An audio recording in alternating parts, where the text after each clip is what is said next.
Today, Governor Hochul visited an upstate correctional facility at the center of an investigation into the beating death of an inmate. The governor implemented immediate changes. As Devlin reports, today protesters called for the firing of the police officers involved. And we warn you, video of the incident is disturbing to watch. Justice for who? Robert Brooks! Justice for who? Robert Brooks! Calls for justice today in the shadow of Governor Kathy Hochul's office.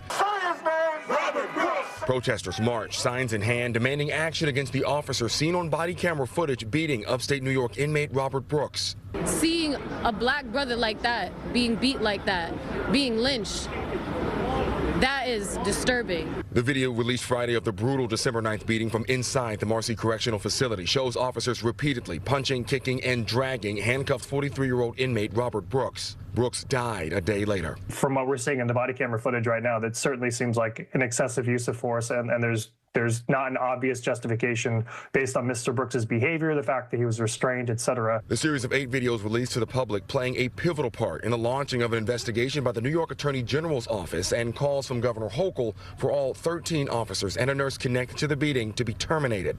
Today, Governor Hochul visited Marcy Correctional Facility seeking answers in Brooks's death and immediately implemented new changes, including naming a new superintendent and expediting $400 million towards new cameras facility-wide.